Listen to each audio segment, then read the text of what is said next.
மோடிக்கு அகைன்ஸ்டான வேவ். குஜராத்ல 12 வருடம் முதலமைச்சரா இருந்துட்டு அது சிஎம்ஆ அவர் வந்து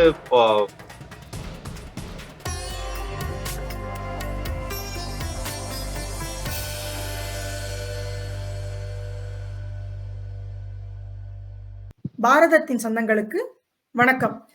பாராளுமன்ற தேர்தலுக்கு இன்னும் ஒரு வார காலம் தான் இருக்கு. இதுக்குள்ள நம்மளுடைய பாரத பிரதமர் நேத்து கூட தமிழ்நாடு வந்துட்டு போயிருக்காரு. தமிழ்நாட்டுல பாரதிய ஜனதா கட்சிக்கான சீட்டு எவ்வளவு இருக்க போகுது அப்படின்னு சொல்லி இது கொஞ்சம் வாலட்டைலா தான் இருக்கு. பல பேரால இன்னும் ப்ரெடிக்ட் பண்ண முடியல. ஆனா மத்தியில மோடி 3.0 அப்படிங்கிறது நிச்சயமான விஷயமா இருக்கு. திரும்பவும் நம்மளுடைய பாரத பிரதமர் திரு நரேந்திர மோடி அவர்கள் தான் பதவியேற்றுக்க போறாங்க. இதுல மோடி 1.0, அதாவது மோடி 2014 இருந்து 2019 வரைக்கும் இருந்த காலம். குஜராத்ல 12 வருடம் முதலமைச்சரா இருந்துட்டு நேரடியா பாரத பிரதமர் ஆகிறாரு. மோடியோட 2.0 2019 இருந்து 2024 காலகட்டம். இந்த மோடி 1.0ல மக்களுடைய அடிப்படையான தேவைகள், அதாவது இந்த ஸ்வச் பாரத், ஜல் ஜீவன், இந்த மாதிரி மக்களுடைய அடிப்படையான தேவைகளுக்கான அந்த திட்டங்களை பூர்த்தி பண்ணாரு. மோடி 2.0 அப்படின்னு பாத்தீங்கன்னா உலக அரங்குல பாரதம் அப்படிங்கறத எப்படி கொண்டு சேர்த்திருக்காருன்னு பார்க்கணும். அதுல இந்த G20 மாநாடா இருக்கட்டும், இல்ல இவர் போன பிரிக்ஸ் மாநாடா இருக்கட்டும், இல்ல அமெரிக்காவுக்கு இவர் போன ஸ்டேட் விசிட்டா இருக்கட்டும், மோடி உலக தலைவர்களை தேடி போற காலம் போய் உலக தலைவர்கள் மோடி வந்திருக்காரா, நாம போய் அவரோட போட்டோ எடுத்துக்கணும் அப்படின்னு சொல்றதா இருக்கட்டும், இல்ல நம்மளுடைய ஆஸ்திரேலியாவோட பிரதமரா இருக்கிறவரை வந்து மோடி த பாஸ் அப்படின்னு சொன்னதா இருக்கட்டும், உலக அரங்குல மோடி அப்படிங்கிறதுக்கு ஒரு மரியாதையும், அதே மாதிரி பாரதம் அப்படிங்கிறதையும் உலக அரங்குல ரொம்பவே உயர்த்தி வச்சிருக்காரு. அடுத்தது வரப்போற மோடி 3.0, அவர் சொல்ற விஷன் என்ன அப்படின்னு சொன்னா, இந்த 2028ல $5 trillion எக்கானமி அப்படின்னு சொல்றாரு. 2047ல விக்சித் பாரத், அதாவது வளர்ந்த பாரதம் அப்படின்னு சொல்றாரு. இந்த மாதிரி மோடி 3.0ல என்ன இருக்க போகுது அப்படின்னு சொல்லி நம்ம கிட்ட டிஸ்கஸ் பண்றதுக்காக ரெண்டு முக்கியமான சனாதனிஸ் இல்லைன்னா நேஷனலிஸ்ட் அப்படின்னு சொல்லணும். எக்ஸ் தளம் ட்விட்டர் உபயோகப்படுத்துறவங்களுக்கு இவங்க ரெண்டு பேரையும் நல்லாவே தெரிஞ்சிருக்கும். ஒருத்தர் தார்மிக் இந்தியன்ஸ் சொல்லக்கூடிய AK ஆனந்த்குமார் அவர்கள், இன்னொருத்தர் சேவக் சத்யா அப்படின்னு சொல்லக்கூடிய சேவக் அப்படிங்கறத வந்து அவர் என்ன தன்னுடைய பேர்ல ஏன் வச்சிருக்காரு அப்படின்னா, நம்மளுடைய பாரத பிரதமரே தன்னை பிரதான் சேவக் அப்படின்னு சொல்லிக்கிறதுனால அவர் தன்னுடைய பேர்ல வந்து சேவக் அப்படிங்கறத இணைச்சிட்டு இருக்காரு. சேவக் சத்யா சார். AK சார் வணக்கம். வணக்கம். சேவக் சத்யா சார் வணக்கம். வணக்கம். நீங்க வந்து உங்களுக்கான கேள்வி, மோடி 1.0 நீங்க எப்படி பாக்குறீங்க, மோடி 2.0 எப்படி பாக்குறீங்க, அதிரடியா இருக்க போற மோடி 3.0ல நமக்கு என்ன இருக்கு, என்னெல்லாம் மோடி அவர்கள் சாதிக்கணும்னு அவரோட பக்கெட் லிஸ்ட்ல வச்சிருக்காரு, எல்லாத்த பத்தியும் பேசலாம் சார். மோடி 3.0 நோக்கி போய் கொண்டிருக்கிற இந்த காலகட்டத்துல நம்ம வந்து கொஞ்சம் பின்னோக்கி மோடி 1.0 என்ன, மோடி 2.0 ரீலோடட் என்ன, 3.0 ஒரு ரீகேப் பண்ணா நமக்கு அந்த 3.0வோட வலிமை என்ன அப்படிங்கிறது தெரியுங்கிறதுனால இந்த செஷன். நன்றி. இந்த இந்த மாதிரி ஒரு தலைப்புல நம்ம பேசுறது வந்து ரொம்ப மகிழ்ச்சியா இருக்கு. இந்த மோடி 1.0 ஆரம்பிக்கிற காலகட்டத்துக்கு முன்னாடி அவர் குஜராத் சிஎம்ஆ இருக்கும் பொழுது என்ன மாதிரி விஷனரியில அவர் வேலை செஞ்சிருக்கார் அப்படின்ற ஒரு அடிப்படை புரிதல் இருந்ததுன்னா மோடி 1.0 அந்த கிக் ஸ்டார்ட், ஒரு என்ட்ரி பாயிண்ட் நமக்கு வந்து இன்னும் தெளிவா புரியும். அது சிஎம்ஆ அவர் வந்து 3 முறை ஆட்சியில இருந்த பொழுது நான் நேரடியா அனுபவப்பட்டிருக்கேன். குஜராத் வந்து நான் வந்து அவர் சீஃப் மினிஸ்டர் இருக்கும்பொழுது காலகட்டத்துல நான் போயிருக்கேன். அங்க அவர் எப்படி இந்த டிரான்ஸ்ஃபார்ம் பண்ணிருக்காருங்கிறது வந்து ஒரு சின்ன ரெண்டு சம்பவங்களை மட்டும் சொல்லிட்டு I will come to Modi 1.0. பூரா அப்படிங்கிற அப்துல் கலாமுடைய விஷன் 2020ல ரூரல் கனெக்டிவிட்டி வேணும் அப்படிங்கிறதுக்காக நான் ஒரு ப்ராஜெக்ட் பண்ணியிருந்தேன். அதாவது இந்த BPO அப்படின்னு சொல்லக்கூடிய அந்த பிசினஸ் ப்ராசஸ் அவுட் சோர்சிங் இருந்து அந்த காலகட்டத்துல ரொம்ப பிரபலமான ஒரு பிசினஸ் மாடல். அதை வந்து ரூரல் ஏரியால எடுத்துட்டு போய் சேர்க்கணும். அதாவது நகர்ப்புறத்துல இருந்த Tier 1 சிட்டிஸ்ல இருந்த ஒரு BPO சென்டர்ஸ Tier 3 சிட்டிஸ்ல எடுத்துட்டு போய் ஆரம்பிச்சா அங்க இருக்கிறவங்களுக்கு வேலை வாய்ப்பும் கூடும். பிளஸ் அந்த BPO சென்டர் அங்க இருக்கிறதுனால மத்தவங்களுக்கும் அந்த இன்ஃப்ராஸ்ட்ரக்சர் கிடைக்கும்ன்ற ஒரு இதுல குஜராத்ல நாங்க போயிட்டு ஒரு சென்டர் ஆரம்பிச்சோம், விலோடா அப்படிங்கிற இடத்துல. அந்த சமயத்துலதான் அவரோட பேசக்கூடிய ஒரு சந்தர்ப்பம் கிடைச்சது எனக்கு. கவர்மெண்ட் ஆபீஸ்னாலே நமக்கு என்ன தெரியும், ஒரு ஒரு அழுக்கடைஞ்ச பில்டிங்ல உள்ள போய் உட்காந்துக்கிட்டு யாருமே வரமாட்டாங்க, வேலை செய்ய மாட்டாங்கன்னு ஒரு நம்மளுக்கு ஒரு ஒரு பிம்பம் இருக்கு இல்லையா. அதை முதல்ல எனக்கு உடைச்செறிஞ்சது வந்து அந்த குஜராத்தோடைய அந்த கவர்மெண்ட் ஆபீஸ் தான். அங்க போய் அவங்களுடைய ரிசப்ஷன் ஹாஸ்பிட்டாலிட்டில இருந்து பார்க்கும்போது ஒரு பிரமிப்பு. அதுக்கப்புறம் அவரை மீட் பண்ணும்போது அவர் வந்து ஒரு கார்பரேட்ல எப்படி நீங்க வந்து பிரசன்டேஷன் கொடுத்து அந்த கேள்விகளை எதிர்கொண்டு அதை ஒரு விளக்கம் கொடுத்து ஒரு ப்ராஜெக்ட் எடுத்துன்னு போவீங்களோ அந்த மாதிரி ஒரு ப்ராஜெக்ட். அந்த ப்ராஜெக்ட் வந்து வாஸ் விஷனரி ப்ராஜெக்ட். அப்பயே அவர் டிஜிட்டல் இந்தியாவுக்கு அடித்தளம் அமைச்சார். நான் ஏன் இந்த சம்பவத்தை நினைவு கூறுறேன்னா, அங்க கவர்மெண்ட் ஆபீஸ்ல அந்த டிரான்ஸ்போர்ட் அந்த ஆக்ட்ராய் எல்லாம் போகும், நிறைய லாரிகள் வந்து அப்போ ஜிஎஸ்டி எல்லாம் வரதுக்கு முன்னாடி அந்த ஆக்ட்ராய் சார்ஜஸ் எல்லாம் லிவை பண்ணுவாங்க, ஸ்டேட்ல இருந்து லிவை பண்ணுவாங்க, சென்ட்ரல்ல இருந்து லிவை பண்ணுவாங்க. அதெல்லாம் டிஜிட்டைஸ் பண்ணணும் அப்படிங்கிறது தான் அவருடைய ப்ராஜெக்ட். செகண்ட், போலீஸ் ஸ்டேஷன்ஸ்ல எஃப்ஐஆர், அந்த எல்லா எஃப்ஐஆரும் டிஜிட்டைஸ் பண்ணி சென்ட்ரலைஸ்டு ரெபாசிட்டரியா வைக்கணும் அப்படிங்கிறது அவரோட செகண்ட் ப்ராஜெக்ட். இந்த 2 டிஜிட்டைசேஷன் ப்ராஜெக்ட் தான் நாங்க போயிட்டு ஒரு ப்ரப்போசல் சப்மிட் பண்ணோம். ஸோ இதை ஏன் சொல்றேன் அப்படின்னா, இந்த டிஜிட்டல் இந்தியான்னு பேசுறதுக்கு முன்னாடியே அவர் மனசுல அந்த ஒரு கனவும் அந்த ஒரு ஏற்கனவே அந்த ஒரு இனிஷியேட்டிவ் வந்து பரிச்சயமா அவர்கிட்ட இருந்ததுங்கிறத நம்ம நினைவு கூர்ந்தா, அவர் வந்து டெல்லிக்கு கால் பதிச்சதுல இருந்தே அவர் வந்து இந்தியாவை மாத்தணும் அப்படின்ற ஒரு கொள்கையோடையும் கோட்பாடோடையும் வந்திருக்காங்க நம்ம புரிஞ்சுக்க முடியும். மோடி 1.0ல நான் மேற்கொண்டு பேசுறதுக்கு முன்னாடி சேவக்ஜி உங்களுடைய கருத்துக்களும் ஃபர்ஸ்ட் கேட்டுக்கிறேன். ரொம்ப நன்றி. ஆக்சுவலா நீங்க 1.0க்கு முன்னாடி மோடினா யாரு, ஒவ்வொருத்தட்ட இருக்கக்கூடிய தனிப்பட்ட முறையில நம்ம அவங்களோட அனுபவத்தை சொல்றதுக்காக நீங்க சொன்ன ஒரு அருமையானது, பல பேருக்கு தெரியாத சில விஷயங்களை நான் வந்து சொன்னதுக்கு ரொம்ப நன்றி. நான் வந்து 1.0ங்கிற விஷயத்துல இருந்தா அவரை வந்து 12 வருஷம் அவர் உள்ள வரும்போதே, அதாவது சிஎம்மா வரும்போதும் லைக் ஸ்ட்ரெயிட்டாவே ஃபர்ஸ்ட் சிட்டிங் சிஎம், அதுக்கு முன்னாடி வந்து ஒரு மினிஸ்டர் கேண்டிடேட்லாம் இல்லாம சிஎம் போஸ்ட் கொடுத்து நெக்ஸ்ட் அங்கேருந்து வந்த உடனேயுமே ஹி ப்ரூவ்ட் இட். 3 டைமுமே அவர் இருந்த போதும் அவர் ப்ரூவ் பண்ணாரு. அப்புறம் பிஎம்மா எல்லாரும் சேர்ந்து சொன்னது, அவர் வந்து எங்கேயுமே வந்து தான் வந்து இந்த ஒரு போஸ்ட்டுக்குன்னு ஓடாத ஒரு பர்சனா தான், தானே தேடி வந்தது. நம்ம சேவை செஞ்சானாக்கா தன்னை தேடி வரும், வேலை செய்ய தயாரா இருந்தால் உன்னை தேடி பொறுப்புகள் வரும்னு சொல்லக்கூடிய மாதிரி மக்களுக்கு வந்து இன்னைக்கு அடிப்படையா இருக்கக்கூடிய பிரச்சனைகள் என்னன்னு பார்த்துட்டு அதுக்கு அட்ரஸ் பண்ணக்கூடியது. அவர் இயர்ஸ் டுகெதர் அவர் வந்து கிறிஸ் கிராஸா வந்து அவர் டிராவல் பண்ண விஷயங்கள் தெரியாது. ஏன்னா அவர் ஃபுல்லாவே பேக்ரவுண்ட்ல வேலை செஞ்சு அந்த காரணத்தால அவரை ஃப்ரண்ட்லைன் பாலிடிக்ஸ்ல வந்து சிஎம்ஆ மட்டும்தான் பார்த்துருக்காங்க.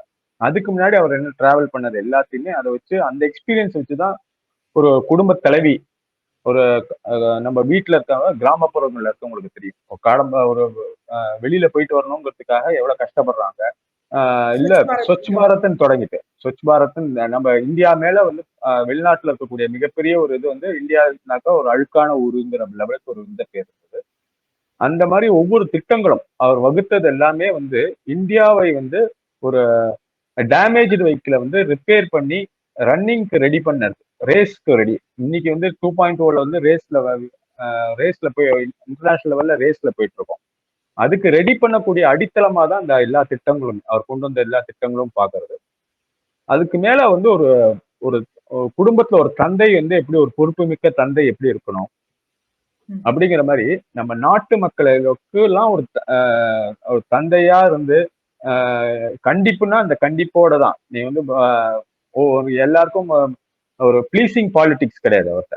அவர் எங்கேயுமே எதுலையுமே வந்து எடுத்த டிசிஷன் இது யாரையும் வந்து இல்லை, அது வந்து எந்த முடிவு எடுத்தாலும் சரி, அந்த ரூபா நோட்டுகளை வந்து செல்லாதுன்னு சொல்லக்கூடிய சமயத்தை எடுத்த முடிவுகளா இருந்தாலும் சரி, அவர் எடுத்த முடிவுலையும் பின்வாங்கினது கிடையாது.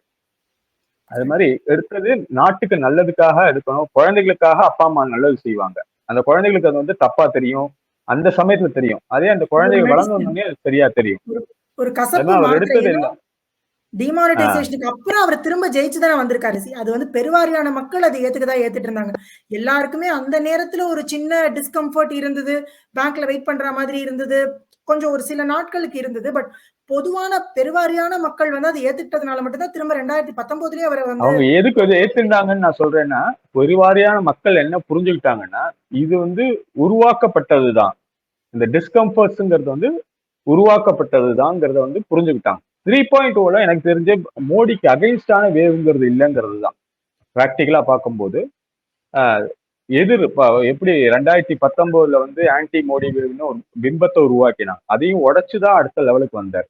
இப்ப வந்து அந்த சார்சோகா பார்ங்கிற இதை வந்து நிச்சயமா அதை அச்சீவ் பண்ணுவாங்கிற ஒரு நம்மளுக்கு தெரியும். இதுல வந்து தமிழகத்துல இருந்து நம்ம என்னத்தை பண்ண போறோங்கிறது தான் ஒரு முக்கியமானது. தமிழகத்துல இருந்து பங்களிப்பு வந்து தமிழக மக்கள் கொடுக்கணுங்கிறது ஒரு முக்கியமானது. ஏகே நீங்க வந்து உங்க இதுல இருந்து வரலாம். Ganga cleaning is one of the very important aspect. அதுக்கெல்லாம் முன்னாடி இந்த இந்த டெவலப்மெண்ட் போறதுக்கு முன்னாடி முதல்ல ஒரு பார்லிமெண்ட்ல என்ட்ராறதுக்கு முன்னாடி ஒரு சாஷ்டாங்கமா நமஸ்காரம் பண்ணிட்டு தான் பார்லிமெண்ட் புண்ணிய போனார். அதுல இருந்தே he proved that he is a true sanatani. அங்கேயே ஒரு ஃபர்ஸ்ட் சிக்னல் வந்துடுது என்ன நடக்க போறதுங்கிறதுக்கு.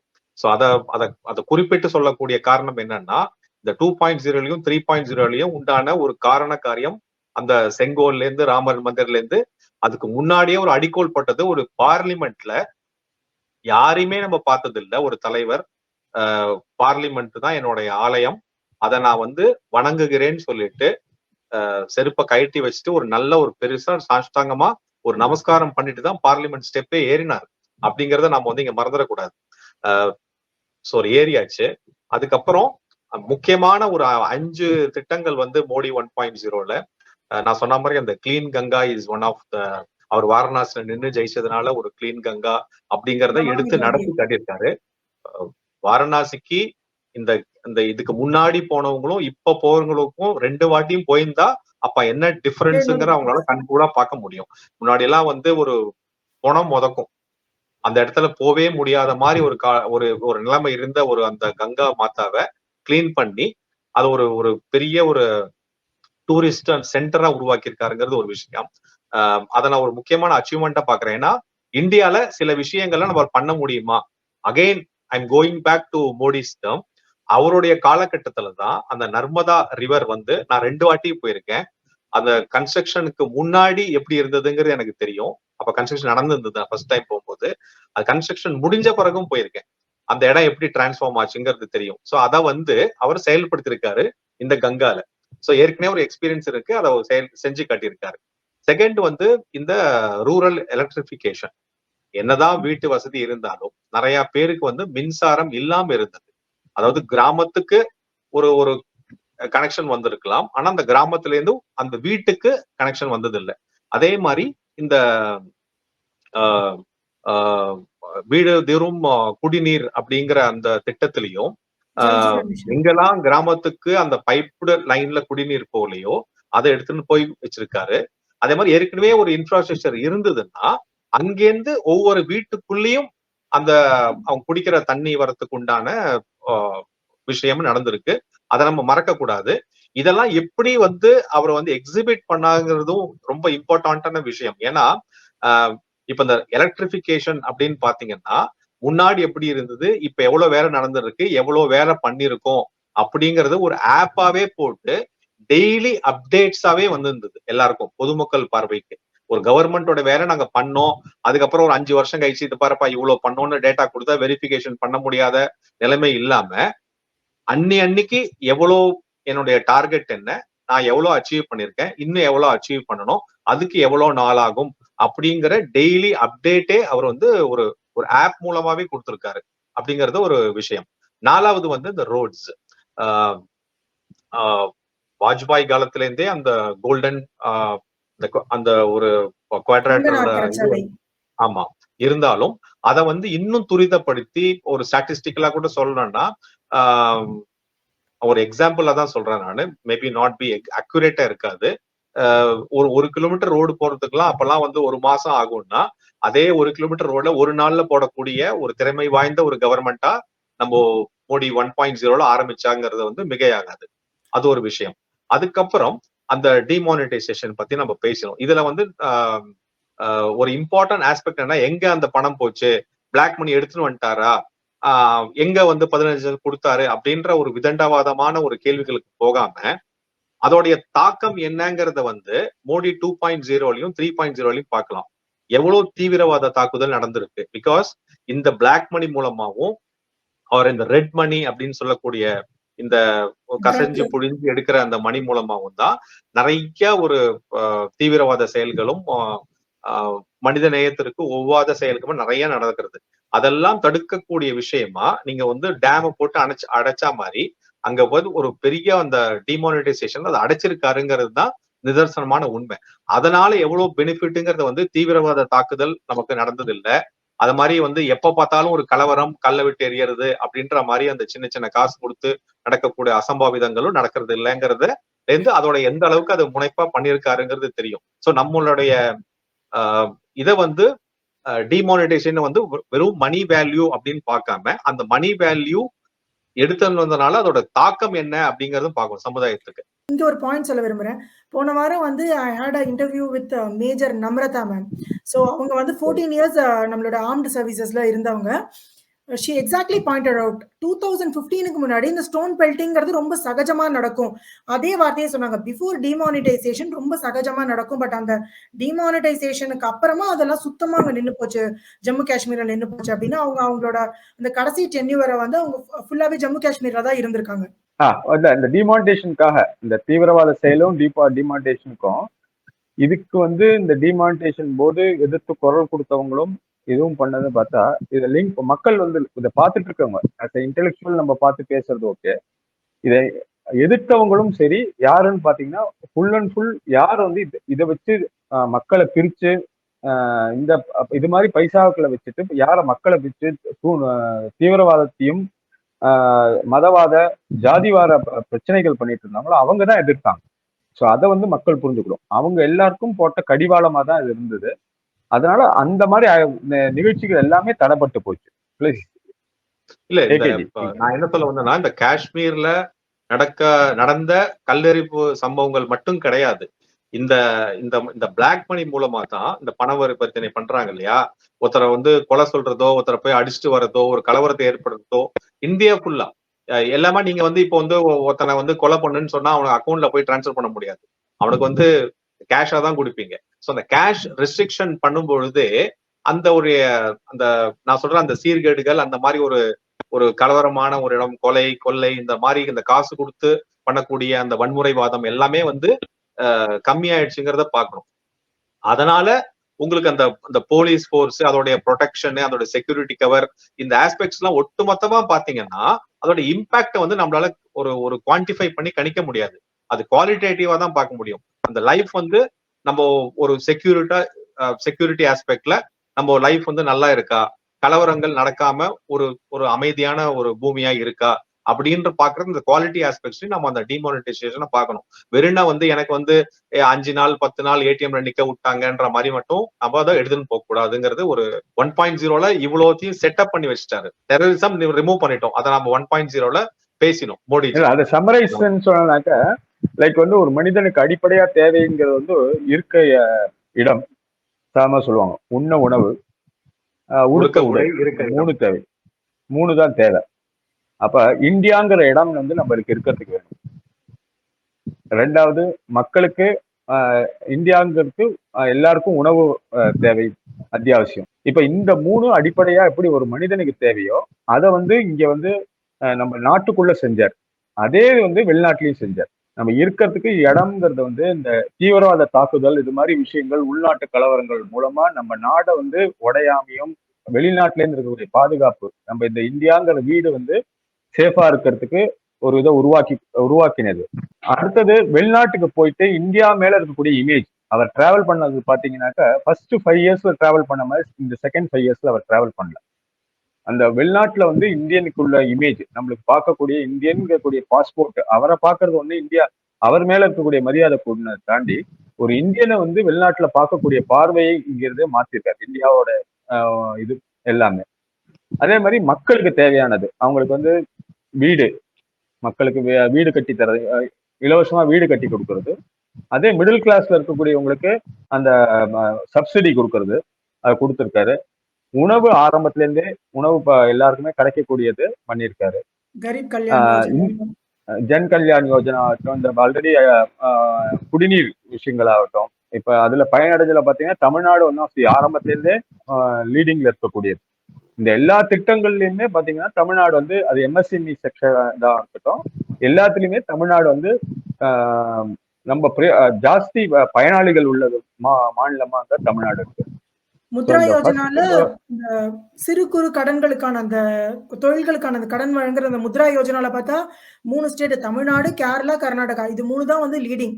அதுலயும் அந்த ஸ்டாண்ட் அப் இந்தியான்னு இந்த விமனுக்கான எஸ்சி, எஸ்டி விமனுக்கான அந்த லோன் தொழில் துவங்கறதுக்கான அந்த லோன் அதுலயும் பாத்தீங்கன்னா இந்த 3 ஸ்டேட்ஸ் தான் leading. So most of the central government ஸ்கீம்ஸ்ல லீடிங் அப்படின்னு பாத்தீங்கன்னா மோஸ்ட் நம்பர் ஆஃப் பெனிஃபிஷரிஸ் அப்படின்னு பார்த்தா அது தமிழ்நாடு, கர்நாடகா, கேரளால தான் இருக்கு. சவுத் இந்தியன் ஸ்டேட்ஸ் தான் அதுல லீடிங்ல இருக்கு. மோடி என்ன செஞ்சாரு நம்ம ஏன் சொல்ல வேண்டியிருக்கு காரணம் என்னன்னாக்க, நம்ம ஒரு லெவல் செஞ்சுட்டோம்னா ஆட்டோமேட்டிக்கா நம்ம எங்க வெளில போனா கூட வேலையை வந்து ஒரு வேலையை முடிச்சோடனையும் எக்ஸ்பெக்டேஷன் அடுத்த லெவல்ல இருக்கும். அடுத்த தாட்டி வரும்போது அடுத்த எக்ஸ்பெக்டேஷன் லெவல் பெஞ்ச் மார்க் வைக்கிறது ஜாஸ்தி வைப்பாங்க. ஸோ பெஞ்ச் மார்க்கை வந்து திருப்பி திருப்பி அவரே தனக்கு ஜாஸ்தி பண்ணிட்டு போறாருன்னு தான் இருக்கிற ஃபேக்ட். 5 வருஷத்துல ஃபர்ஸ்ட் 5 வருஷத்துலயும் அதுக்கு அடுத்த 5 வருஷத்துல இருக்க அவர் வச்ச பெஞ்ச் மார்க்குங்கிறது எப்படி அந்த வீடு திட்டத்துல இருந்து அடுத்த லெவலுக்கும் மக்களுக்கு அடுத்த லெவலுக்கு என்ன செய்யலாம், அடுத்த லெவலுக்கு என்ன செய்யலாம்ங்கிறது இப்ப 2.0க்கு AK said we can come.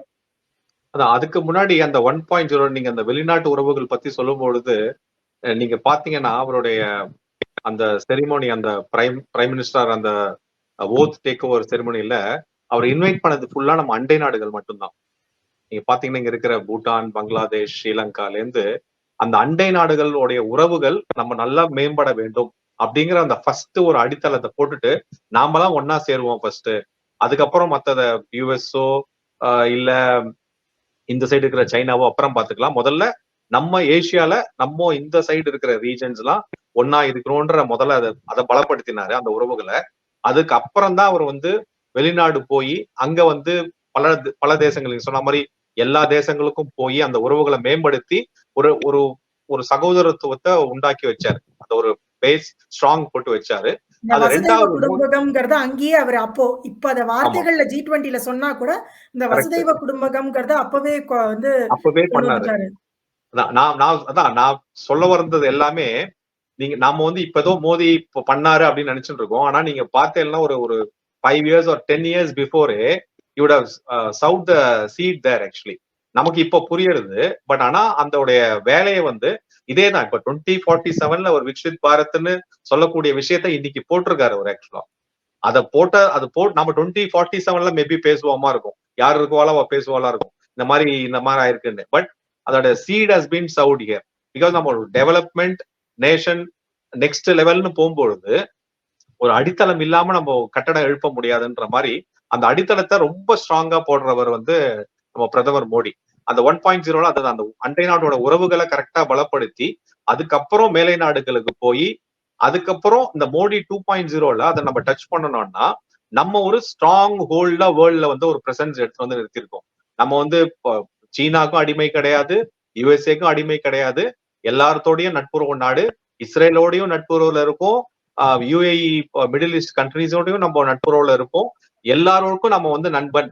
ஏதாவது ஒரு ப்ராப்ளம்னா நாம மத்தவங்களை போய் யூஎன் கவுன்சிலையும் அது போயிட்டு தாரவாக்குறதோட நம்ம கிட்ட இப்ப எல்லாம் பஞ்சாயத்துக்கும் பிரச்சனைக்கு வர அளவுக்கு ஒரு ஸ்டேச்சர் அவர் கிரியேட் பண்ணி வச்சிருக்காரு. இது வரைக்கும் நரேந்திர மோடி அவர்கள் 1.0ல எப்படி வந்து நம்மளுடைய அடிப்படை கட்டமைப்புகளை வந்து சீர் பண்ணாரு, முன்னேற்றினாரு அப்படின்னு சொல்லி பேசினோம். குஜராத்தோட சிஎம்ஆ இருந்துட்டு 12 வருடங்கள் அவர் எந்த மிஷனோட இந்தியாவோட பிரதமர் ஆனாரு, அதை எப்படி ஃபர்ஸ்ட்ல அச்சீவ் பண்ணாரு.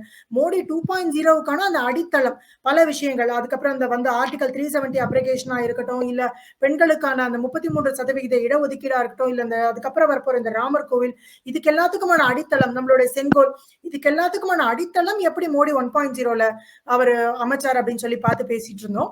இப்போ மோடி 2.0 கண்டினியூ பண்ணுவோம். இதை நம்ம பார்ட் 2ல கண்டினியூ பண்ணுவோம். நேயர்கள் எங்களோட இணைஞ்சிருங்க. Reform, perform. முன்னாடி ஒரு காஷ்மீர் போகும்போது ஒரு யுஎஸ் மாதிரி கண்ட்ரீஸ்ல எல்லாம் வந்து ஒரு பேங்க்ல பேமெண்ட் பண்றது